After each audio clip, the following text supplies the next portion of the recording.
Guys, सो हो गई ना दिवाली की सारी तैयारी, सफाई वगैरह सब कुछ हो गया। दिवाली बनाने के लिए all set.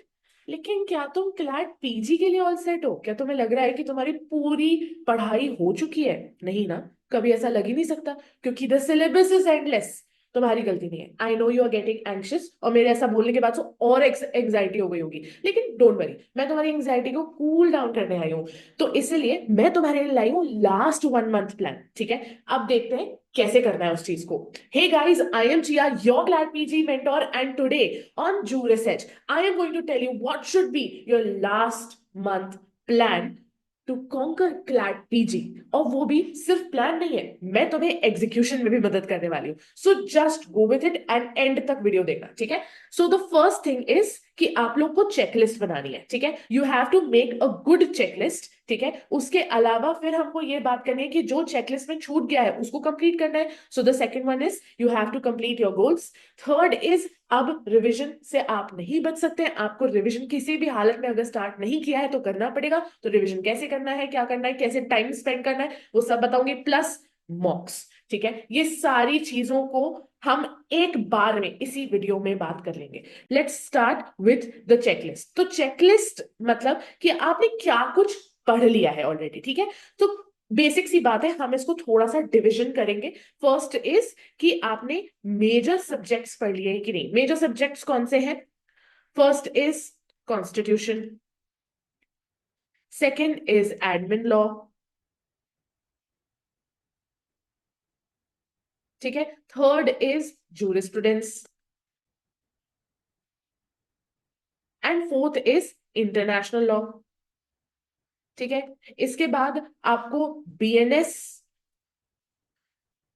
BNSS and BSA पढ़ना है, ठीक है। जितना भी आपको इसके बारे में मालूम है आपको सिर्फ उतना ही पढ़ना है। बाय द वे, अगर आपको बहुत ज्यादा प्रॉब्लम हो रही है तो कुछ समय पहले ही हमने क्लैट पीजी के लिए आपको कितना बीएनएस पढ़ना है, कितना बीएनएसएस पढ़ना है, उसके लिए काफी हेल्प करने की कोशिश की है। तो सबसे पहले जाके तो ये वाला वीडियो देख लो, ठीक है। Other than that, other than the major ones, you have to also study the minor topics.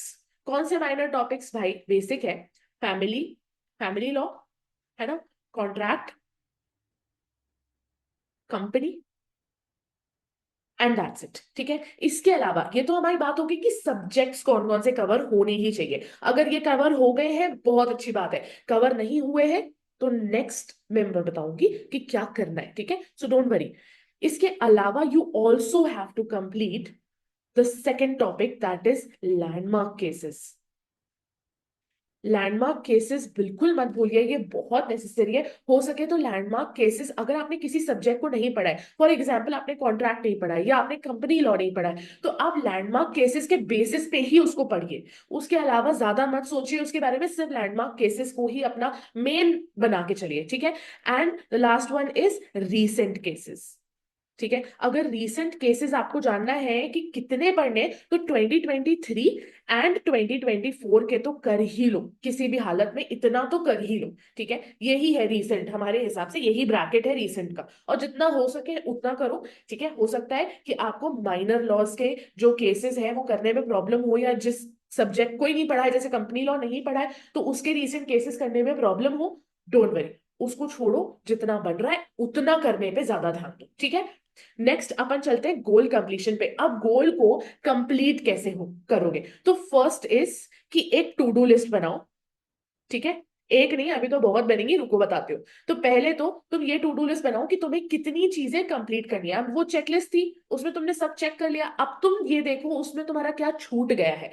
जो छूट गया है उसकी एक लिस्ट बनाओ, ठीक है। व्हाट इज लेफ्ट, आप उसकी एक लिस्ट बनाओ, ठीक है। उसके बाद आप इस चीज को डिवाइड कर दो कि आप किस तरीके से उसको पढ़ोगे। जैसे आपका कॉन्ट्रैक्ट छूट गया है या इवन कॉन्स्टिट्यूशन भी छूट गया है, तो आपको कितना पढ़ना है आप ये समझ लो, ठीक है, कि how much do you want to study. मुझे ऐसा लगता है अगर आपका कोई भी सब्जेक्ट छूट गया है तो नाउ इट्स हाई टाइम, आपको उसको 100% पूरा ऐसे देखने की जरूरत नहीं है। जितना कॉलेज में पढ़ा था उसको रिवाइज कर लो, बेसिक्स प्लस उसके लैंडमार्क केसेस 100% कर लो, ठीक है। और अगर थोड़ा सा भी वक्त मिल जाता है तो उससे रिलेटेड रीसेंट केसेस देख लेना। देखो कुछ भी याद करने की जरूरत नहीं है, बस तुम्हें पता होना चाहिए एप्लीकेशन एक्सेट्रा एक्सेट्रा, ठीक है। डोंट वरी, इतना ज्यादा प्रेशर लेने की जरूरत नहीं है। जो नहीं हुआ है उसको हम उतना ही करेंगे जितना हम कर सकते हैं, ठीक है। उसके अलावा what you need to do is start your revision guys. It's high time कि तुम अपना रिविजन स्टार्ट करो। अगर तुम्हें ऐसा लग रहा है कि अरे मेरा तो कॉन्स्टिट्यूशन हो चुका है, कितनी बार तो मैं कॉलेज में भी पढ़ चुका हूँ, कितना तो मैंने क्राइम भी कर चुका हूँ, कॉन्ट्रैक्ट भी मेरा कंप्लीट हो चुका है, अब मुझे रिवीजन की जरूरत नहीं है, लेकिन you are wrong. You are extremely wrong. आप अगर आपका हो चुका है तो रिवीजन करने में तो कितना ही टाइम लगने वाला है। जल्दी से उठाओ और रिवीजन करो, ठीक है। रिवीजन के लिए आपको कम से come every day 1 to 2 hours देने ही है। आप अपना एक टू डू लिस्ट में every day first thing should be revision, ठीक है। एंड रिवीजन करिए। रिवीजन सिर्फ और सिर्फ इस तरीके से मत करिए कि आपने उठाया और पूरा पूरा थ्योरी थ्योरी पढ़ लिया, नहीं। थ्योरी पढ़िए, ठीक है, थ्योरी जल्दी से रिवाइज करिए, उससे रिलेटेड सारे लैंडमार्क केसेस को अच्छे से मार्क करिए। हो सके तो लिस्ट ऑफ लैंडमार्क केसेस बनाइए, अगर लिस्ट ऑलरेडी बनी हुई है तो एक बार उस लिस्ट से देख के पढ़ाई करिए, ठीक है। लैंडमार्क केसेस को भी हमें रिवाइज करना है, एंड ऑब्वियसली जितने भी रीसेंट केसेस आपने रिवाइज पढ़े हैं उनको भी रिवाइज करना है, सारे रिवाइज करना है। और हो सके तो छोटा छोटा नोट्स भी बना सकते हो अगर मन हो तो, अगर टाइम हो तो, ठीक है। अगर तुम सब कुछ कंप्लीट कर चुके हो बेसिक्स में तो तुम्हारे पास रिवीजन के लिए इतना टाइम होगा। रिवीजन को तुम हल्के में मत लो, रिवीजन करना बहुत नेसेसरी होता है, ठीक है। And the last thing is मॉक्स। तो मैं तुमसे एक आग्रह करती हूँ तुम्हारी मेंटोर होने के बदले, कि तुमको एक बार लास्ट टाइम, सिर्फ एक बार, ठीक है, मुझे मालूम है इसमें तुम्हें बिल्कुल टाइम नहीं लगने वाला है, लेकिन last time P Y Q solve कर लो यार। एक बार कर लो, कुछ कुछ ना, किसी का बिगड़ने नहीं वाला है, कुछ नहीं होने वाला है। एक बार पीवाई क्यू सॉल्व कर लोगे, थोड़ा सा समझ में आ जाएगा कि ओरिजिनल पेपर कैसा लगता है। And then you also need to solve 3 mocks per week, ठीक है। That is specially Monday, Wednesday and Sunday, ठीक है। आप तो मंडे वेंसडे का जो मॉक है तुमको जैसे करना है करो, मुझे कोई फर्क नहीं पड़ता है, लेकिन संडे का मॉक 2 to 4 PM ही होना चाहिए। ये तुम्हारे लिए स्ट्रिक्ट होना चाहिए कि 2 to 4 संडे, ठीक है। और कुछ भी नहीं सोचना है, ठीक है। तुम्हारी ईटिंग साइकिल बीच में आती है, उसको अलग करो, ठीक है। कुछ नहीं सोचना है, 2 to 4 PM संडे को देना ही है। कोशिश करो कि तुम इतना ही स्ट्रिक्ट तरीके से मॉक वेंसडे एंड मंडे को भी दो, ठीक है। मॉक के बाद सीधे कुछ नहीं हो गया, मॉक दे दिया, आंसर देख लिए, अच्छा अच्छा 4-5 क्वेश्चन गलत है और बाकी सब सही है, तो अब अपन ने 4-5 क्वेश्चन को बोल दिया ठीक है कुछ नहीं होता, अच्छा अच्छा ये आंसर था, ठीक है आगे बढ़ गए, नहीं। तुमको उसके बेसिस पे रिवीजन करना है। अगर तुम्हारे 4 क्वेश्चन गलत हुए हैं तो चारों क्वेश्चन का कॉन्टेक्स्ट पढ़ लो। क्या दिक्कत है, क्या परेशानी है, कोई परेशानी नहीं है, बहुत टाइम है ना, तो उसको पढ़ लो। एक और बहुत इंपॉर्टेंट रिक्वेस्ट है गाइस आपसे, आप बिल्कुल भी टाइम नहीं देते हैं क्रैक पीजी की प्रिपरेशन को, विच इज रॉन्ग।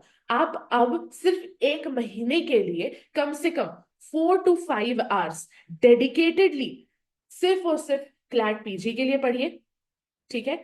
जिसमें आपको रिवीजन को 1 to 2 hours देना है, ठीक है। आप एवरी डे, मतलब एवरी डे तो मॉक, एवरी डे तो मॉक नहीं दे रहे हैं, लेकिन जो आप मंडे वेंसडे एंड संडे को मॉक दे रहे हैं उस दिन आप ऑलरेडी 2 hours लगा रहे हो अपने मॉक के लिए। बट देन जिन दिनों पे आप मॉक नहीं दे रहे हो उन दिनों पे आपको प्रैक्टिस करनी है। आप थोड़े बहुत क्वेश्चंस हमेशा प्रैक्टिस करते रहिए, ठीक है। प्लस जिन दिनों पे आप मॉक नहीं दे रहे हो उस दिन प्रैक्टिस, और उस प्रैक्टिस का तो आप एनालिसिस कर ही रहे हो, है ना, लेकिन मॉक का एनालिसिस बहुत जल्दी खत्म नहीं होता है, तो उस मॉक के भी एनालिसिस में भी आप टाइम लगा सकते हैं, ठीक है। तो इस तरीके से आप अपने डे को थोड़ा सा डिवाइड कीजिए कि आप कुछ जो भी आपका डेली वर्क है वो अलग कर रहे हैं, लेकिन 4 to 5 hours आप डेडिकेट कर रहे हैं। अगर आपके बेसिक्स छूटे हैं, जो कि हमने चेकलिस्ट में देखा था, अगर आपके कोई भी बेसिक्स चेकलिस्ट में से छूटे हैं तो आपको 5 hours से ज्यादा टाइम भी लग सकता है, ये आपको समझना है। लेकिन 4 to 5 hours is bare minimum,